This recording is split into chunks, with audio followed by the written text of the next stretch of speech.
Hola chicos, buenos días, buenas tardes o noches, ¿qué tal? ¿Cómo vais? ¿Vais bien? So, how is it going with the pretérito indefinido?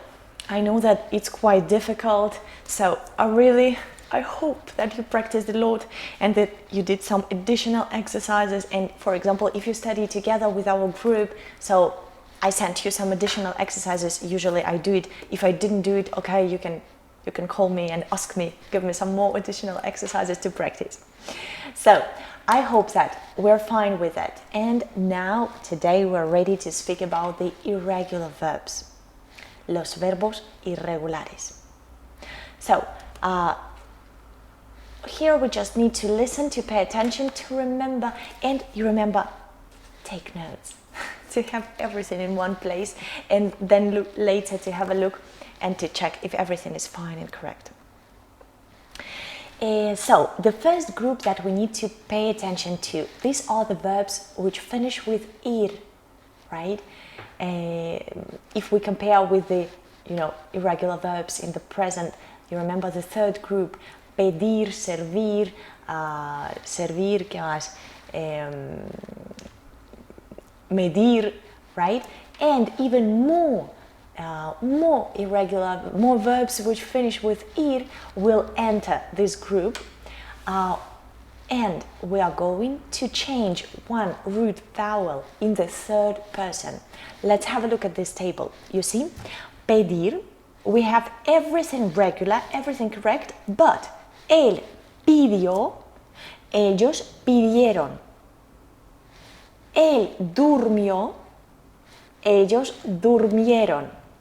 Okay, so we just need to take it into consideration, and this is a small change. It's not a big deal, it's not very difficult, right? So we can move, we can continue. We have a lot of verbs like this. You can see more, right? Some examples like conseguir, advertir, corregir, seguir, elegir, preferir. So I tried to write many of them. Probably at our stage, the beginner stage, we will need just some of them, but just in case, if you want more detailed information, here it is. So let's continue. On the next chart, you see the verbs which finish with car. Acercar, aparcar, ¿sí? Buscar, convocar. What happens in the first person? We have acerqué, aparqué, busqué. Why? Because there isn't any other way how to write que en español, only with QUE. So that's why even in some grammar books, this is considered a regular verb. Only because of the pronunciation, we need to make this change. So that's why, yes, this is the change. Here it is. Please pay attention and remember it, okay? It's just because there is no other way how to write que en español, just like this. Then, the same happens with the sound ge, yeah? When we have ge in the letters. For example, apagar, castigar, jugar, juzgar, llegar. You see, gar, ge. See, this letter is called ge. So, again, in the first person, yo, we need to write apagué, castigué, jugué, juzgué, and there is no other way in Spanish how to write que, only with GUE. So, again, we need to learn it. And now, the dental sound, adelgazar, alcanzar, amenazar, all the verbs which finish with th, okay? So, adelgacé, alcancé, amenacé. Why? Please remember that in Spanish we don't have the syllables th, thi with theta. No. If you need to write the, thi, we will always change it to the, yes, to this letter. So be careful with it. Okay, and now the main group of the irregular verbs. So here we have the verbs which will change a lot their root. So these ones we will need to remember. And as always, I take my imaginary post-it or sticker and we write them out. Probably you don't need to write out all the verbs on one day because you will not remember them. Okay, all people are different, so probably.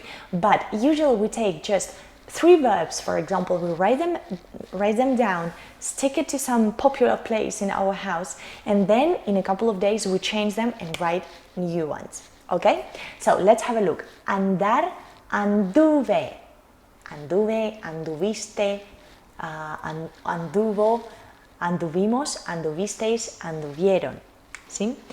Caber, cupe, estar, estuve, haber, hube, hacer, hice, careful, poder, pude, poner, puse, querer, quise, quisiste, quiso, saber, supe, tener, tuve, venir, vine. And pay attention that under this table we have other verbs. Sometimes we have a longer verb which has as a part some irregular verb. Componer will change as poner. Contraponer will change again as poner. Contener will change as tener. So if you see inside the verb some smaller verb irregular, it will change as an irregular verb. Okay?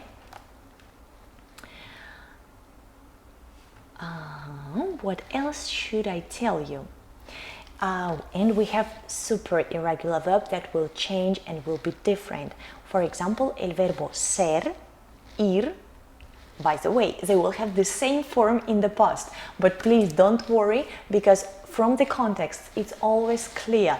What do I mean? I mean el verbo ser, to be, or el verbo ir, to go. Okay? Usually you can see and feel the difference. Believe me. You see, fui, fuiste, fue, fuimos, fuisteis, fueron.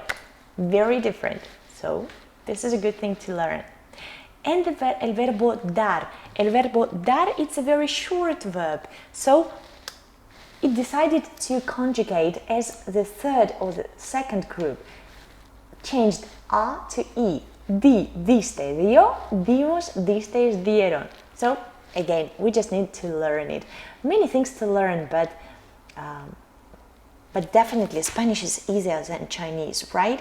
So that's why when you learn it, when it seems very difficult for you, remember how we started the course. Remember how I told you in the marathon, if you did it together with me, that we think about our dream, about our goal. We listen to the music that makes us feel, I want to speak this wonderful language. Okay? In these difficult moments, please remember your dream, remember your goal, and it will help you. Okay? So let's practice. Please copy or print out these tables, and at the moment don't learn them by heart. Have a look at every verb, find it. Okay? Try to find it in our chart, and it will help you to gradually learn it.